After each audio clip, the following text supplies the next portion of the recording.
Hi everyone, my name is Clarissa. Today I will discuss question number 1 and 2 from the past paper taken from October-November 2022. So for question number 1, it's about probabilities. And for me, the easiest way to understand this is by making a tree diagram. So from the question, we know that the probability of Kino traveling to school by bus is 0.2. The probability by car is 0.1 and on foot 0.7. So then the probability that he is late when he travels by bus is x.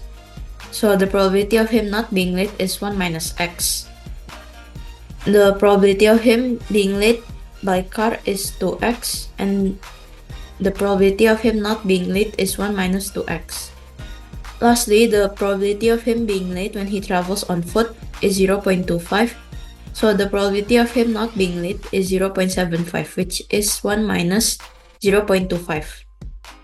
And then the question provides the information that on a randomly chosen day, Kino is late is 0.235. This can happen in 3 scenarios. Whether he took the bus and late, by car late, and on foot and he's late. So we have to find the probability of each of these scenarios and add them up. So the first one is 0.2 times x, 0.1 times 2x, and 0.7 times 0.25. Simplify the equation and then we get 0.4x plus 0.175 equals to 0.235. And then we move 0.175 to the other side to get 0.06. And then we divide both sides by 0.4 to get x equals to 0.15. Next, question B. Find the probability that on a randomly chosen day, Kino travels to school by car given that he is not late. So to get the probability of Kino traveling to school by car given that he is not late, we can divide the probability of him going by car and not late divided by probability of him not being late. So since we know that x is 0.15, that means the probability of him being late by bus is 0.15 and him not being late 0.85. And then the probability of him being late by car is 0.3, which is 0.15 times 2. And the probability of him not being late is 0.7. So the probability of him going by car and not being late is 0.1 times 0.7. And since we know that from the first question that the probability of Kino being late is 0.235, so the probability of him not being late is 1 minus 0.235. And the answer will be 0.0915. Let's move on to question number 2. The lengths of the rods produced by a company are normally distributed with mean 55.6 and standard deviation 1.2. In a random sample of 400 of these rods, how many would you expect to have length less than 54.8?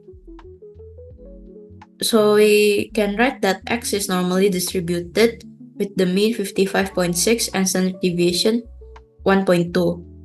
The standard deviation we have to square it because standard deviation squared is the variance. And we have to find the probability that x is less than 54.8. So first we have to standardize 54.8 by the formula x minus mu over sigma. So in this case, 54.8 minus 55.6 per 1.2. And we will get negative 0.667. So to find the probability that z is less than negative 0.667, which is this area, we need the total area minus this area. This area is 0.7477 and can be found in the MF19. So the probability is 0.2523, and in a random sample of 400, we will times with the probability to get approximately 100.92 and round up to 101 rods. Now let's move on to question B. Find the probability that a randomly chosen rod produced by this company has a length that is within half the standard deviation of the mean. So this means that the mean minus 0.5 standard deviation is less than x, and x is less than mean plus 0.5 standard deviation. So since in a normally distributed curve, the mean is 0 and the standard deviation is 1. So this one is 0 minus 0.5, standard deviation is 1, so it's still going to be 0.5. And this one will be 0 plus 0.5. And we'll get z, the x will turn into z because this one is a normally distributed curve. So we'll get z more than negative 0.5 but less than 0.5, which is this area. And to get that area, we need to find the area of this whole thing and minus it with this one. So the larger area is 0.6915, which can be gotten by the MF19. And this smaller one will be 1 minus 0.6915. So the probability will be 0.383. And that's all for my part. Thank you for listening. Hi, my name is Sophie, and I'll do question 3 until 4. So, number 3. 3 fair 6-sided dice, each faces marked 1 till 6, are thrown at the same time repeatedly. The score on each throw is the sum of the numbers on the uppermost faces. Find the probability that the score of 17 or more is first obtained on the 6th throw. So we need to find probability 17 first. So probability 17 is the first throw is 6, second throw is 6, third throw is 5, plus probability first throw is 6, second throw is 5, third throw is 6, plus probability 5, first throw is 5, second throw is 6, third throw is 6. So how you do it is 1 over 6 times 1 over 6 times 1 over 6 plus 1 over 6 times 1 over 6 times 1 over 6 plus 1 over 6 times 1 over 6 times 1 over 6. So it equals to 3 over 216. Now we need to find probability 18. Probability 18 is probability first row 6, second row 6, third row 6, which is 1 over 216. Now we need to find probability 17 or 18. So probability 17 or 18 is probability 17 plus probability 18. So which is 3 over 216 plus 1 over 216 equals to 4 over 216. And if you simplify it, it becomes 1 over 54. So P equals to 1 over 54 and Q equals to 1 minus P. So 1 minus 1 over 54, which is 53 over 54. Probability X equals to 6. We need to find X equals 6. It's because we need to find the first obtained on the 6th row. And the 6th row is geometrical distribution. So the formula is Q to the power of R minus 1 times P. So Q to the power of 5 times P. So 53 over 54 to the power of 5 times 1 over 54. So equals to 0.169. 3b. Find the probability that the score of 17 or more is obtained in the fewer than 8 throws. So we need to find probability X is less than 8. So the formula is 1 minus Q to the power of n minus 1. So 1 minus 53 over 54 to the power of 7, which is 0.123. Number 4. The time taken in minutes to complete a word processing task by 250 employees at a particular company are summarized at this table. So this is the table. So the time taken is 0 to 20, 20 to 40, 40 to 50, 50 to 60, 60 to 100. The frequency is 32, 46, 96, 52, and 24. Now, we need to find the x-axis and the y-axis. So the x-axis is the time taken, which is this. And the y-axis is the frequency density. To find the frequency density, we need to find the class square. So the class square is 20 minus 0, 40 minus 20, 50 minus 40, 60 minus 50, and 100 minus 60. So it's 20, 20, 10, 10, and 40. To find the frequency density is frequency divided by class width. So it's 32 divided by 20, which is 1.6, 46 divided by 20, which is 2.3, 96 divided by 10, which is 9.6, 52 divided by 10, which is 5.2, 24 divided by 40, which is 0.6. And then you just put it in the graph. Next, 4B. From the data, estimate of the mean taken by these 250 employees is 43.2 minutes. 42.3 minutes is the mean. So before that, we need to find the time midpoint. So the time midpoint is 20 plus 0 divided by 2, 40 plus 20 divided by 2, 50 plus 40 divided by 2, 60 plus 50 divided by 2, and 100 plus 60 divided by 2. So this is the midpoint. Now the frequency, we get the frequency from this table. So it's 32, 46, 96, 52, and 24. Now we need to find the standard deviation, as it says to calculate the estimate for the standard deviation of this time. So the standard deviation, the formula of standard deviation is sum x squared times frequency divided by sum frequency minus mean square. So 10 squared times 32 plus 30 squared times 46 plus 52 squared times 96 plus 55 squared times 52 plus 80 squared times 24 divided by 250 minus the mean, which is 43.2 square, and then you square root it, equals to 80.3. Okay. Hello, my name is Charmaine, and today I'm going to be explaining number 5 and number 6. Okay, so number 5. Eric has 3 coins. One of the coins is fair, the other 2 coins are each biased, so that the probability of obtaining a head on any throw is 1/4. Independently of all other throws, Eric throws all 3 coins at the same time. Events A and B are defined as follows.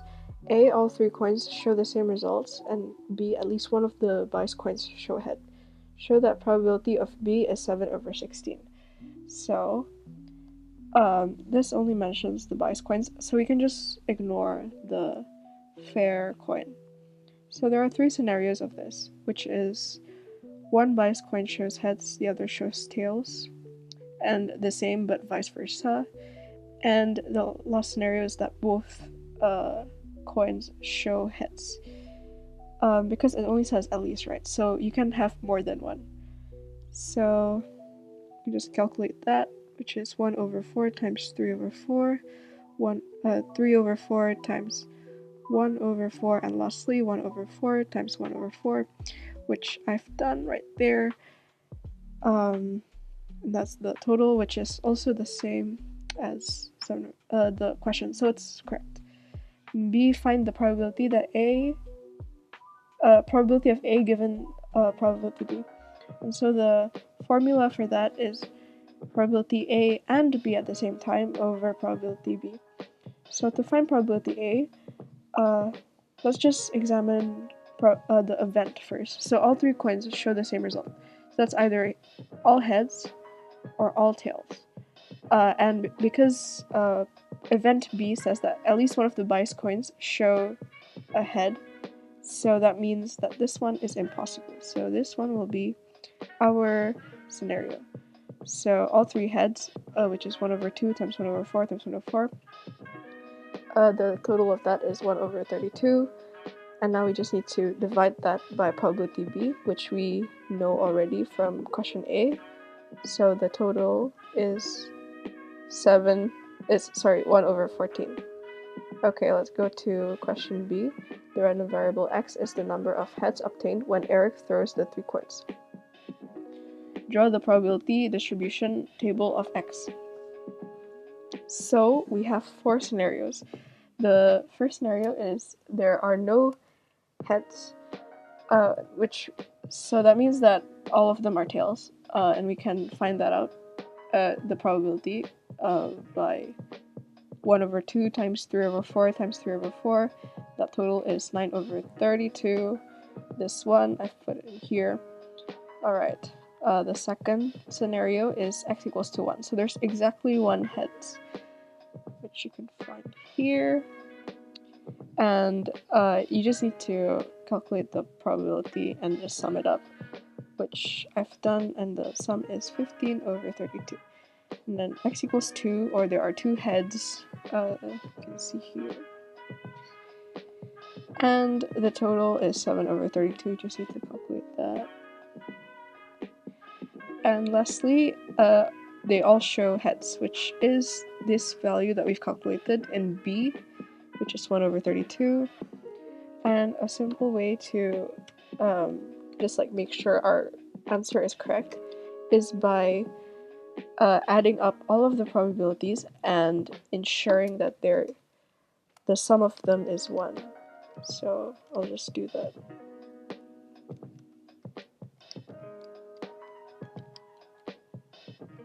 Right. So you can see that's equals to 1. So our calculation is already correct. Right, moving on to question 6 now. At a company's call center, 90% of the callers are connected immediately to a representative. A random sample of 12 callers is chosen. Find the probability that fewer than 10 of these callers are connected immediately. So there's 2 ways of finding probability that x is smaller than 10. The first one is to just find probability x equals 0 plus probability x equals to 1 plus probability x equals to 2, and so on and so forth until probability x equals to 9. That's gonna take really long.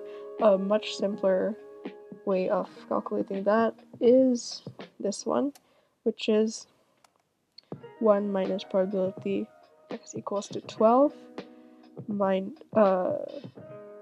minus probability x equals to 11 minus probability x equals to 10, which I've done right here. And the formula for that you can find in MF19. It's under binomial distribution. It's this one right here. NCR times success to the power of r times 1 minus success to the power of n minus r. Yeah, and you just need to do that, and total of it. And so I got here probability x is more than 10 is 0.889, but remember we're trying to calculate the value of fewer than 10. So that's 1 minus 0.889, and the final answer is 0.111. Okay, let's move on to number B. A random sample of 80 callers is chosen using approximation to find the probability that more than 69 of these callers are connected immediately. So to find this, we need to find the mean first, and you can do that by calculating the total amount of samples times the success rate, which is here 90%. So we'll just calculate that and we'll get 72. And then we also need the standard deviation, and here standard deviation squared, or otherwise known as variance, is equals to n times p, or the success rate, times the failure rate, which is 80 times 0.9 times 0.1, 7.2, but remember that's standard deviation squared. We want to find standard deviation, which will be 2.68. Right, so now that we have both of those, we need to find probability x is bigger than 69. So if we want to draw to find the so we can draw a probability distribution diagram. A normal distribution diagram like this, and we can roughly estimate. This is probably going to be the mean, which is 72. This is our 69, and we have these values here. Right, so because this is approximation, and this one is greater than symbol. It would be different if it's greater than or equal to, because this is a greater than symbol, then we're just searching for this area right there.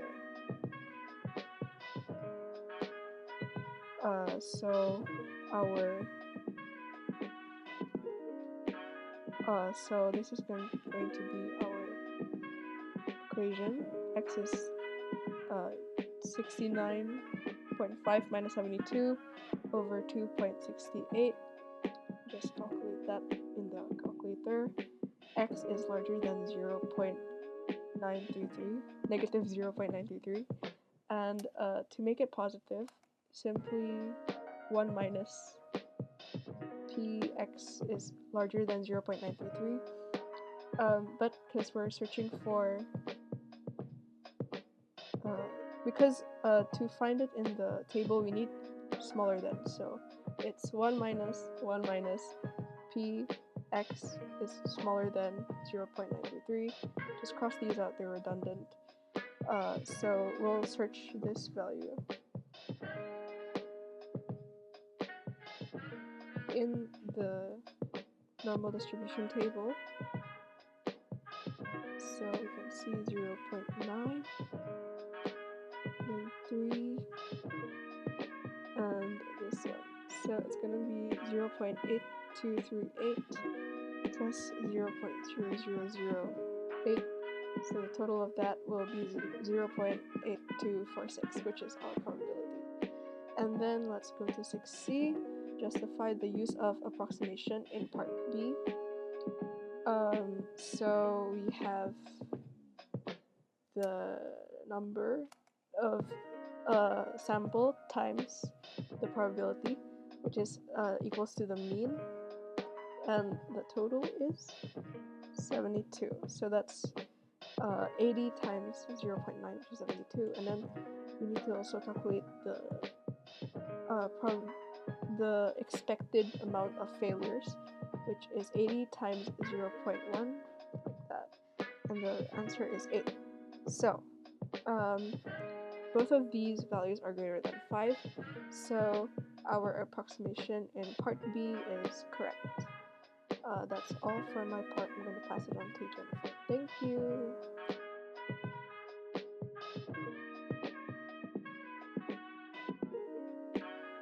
To find the, so we can draw a probability distribution diagram. A normal distribution diagram like this, and we can roughly estimate. This is probably going to be the mean, which is 72. This is our 69, and we have these values here. Right, so because this is approximation, and this one is greater than symbol. It would be different if it's greater than or equal to, because this is a greater than symbol, then we're just searching for this area right there.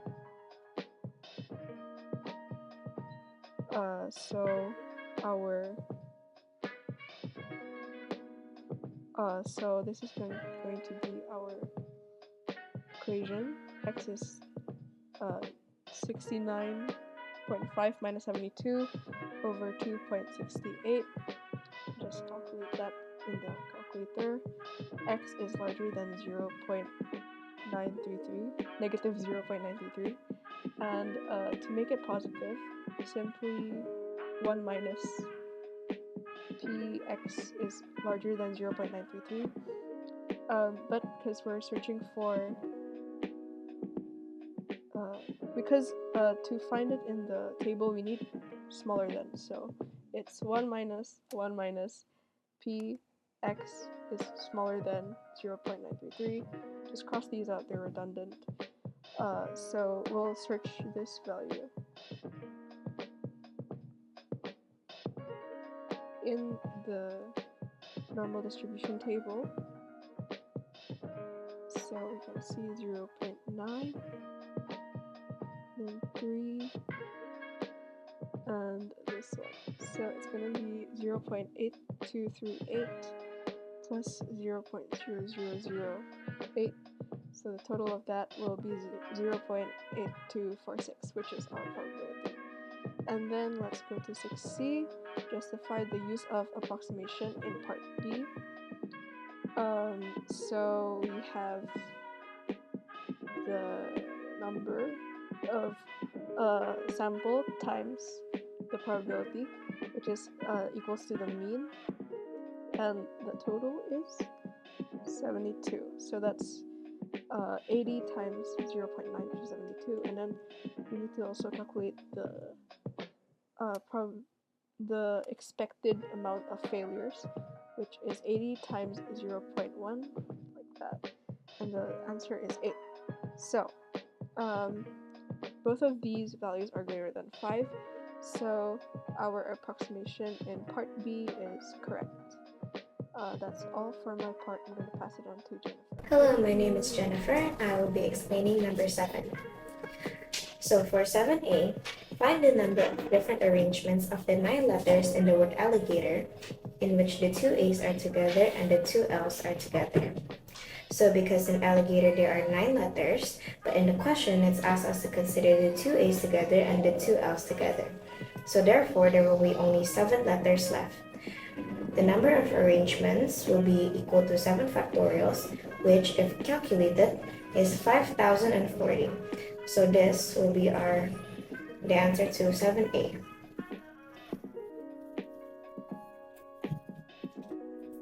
For 7b, the 9 letters in the word alligator are arranged in a random order. Find the probability that the 2 L's are together and there are exactly 6 letters between the 2 A's. So first we need to draw the probabilities. It is said that the 2 L's are together and it should be between the 2 A's. So I will add a space at the end to make it 9 letters, because at first when it's arranged this is only 8, but because alligator has 9, so I will add another space at the end. So then because the L should be grouped, it will be placed here, and because it should be between the 2 A's will be at the end here. So this is how the arrangement will be, and then I will make a second arrangement below, which is similar but flipped. So for the probability, it will be 5 choose 1, because 9 minus the 2 A's and the 2 L's will equal to 5, and because we will only choose 1, so it will be 5 choose 1. It will be 5 factorial because there's 5 letters left. And it will be times 2 because there are 2 similar arrangements here. Because it's probability, it will be divided by the total sample space, which is 9 factorials, over 2 factorials multiplied by 2 factorials. So when calculated, this will result to 1,200 over 90,720. And once simplified, it will be 5 over 378. So this will be the answer for 7b.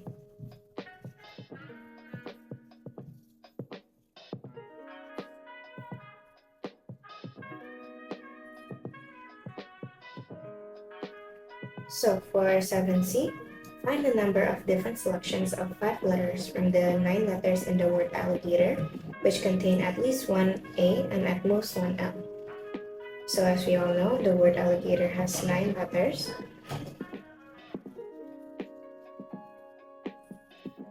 The word alligator has 9 letters. but when the 2A and the 2L are grouped, it will result in 5. So therefore, in these 5 letters, it will contain at least 1A and at most 1L. This means for L, there should only be either 0 or 1L, and for A, there should be either 1 or 2A because there's only 2 A's in total. So then below this, these are the arrangements created. The first arrangement is 1A and 1L, which will be displayed like this. There will be 3 spaces left because we want the total to be 5 letters. And in this arrangement, only the letters A and L are in a fixed position, and we can choose 3 other letters in this arrangement. The second one is 1A and 0L with 4 blank spaces to choose from. And the third one is 2A and 1L with only 2 spaces to choose from. The fourth one will be 2A and 0L with 3 blank spaces to choose from. So therefore, in the number of selection, it will be 5 choose 3 because of this. It will be 5 choose 4, 5 choose 2, and 5 choose 3. So once calculated, it will result in this, and the number of selection will be 35. So 35 is the answer for number 7C.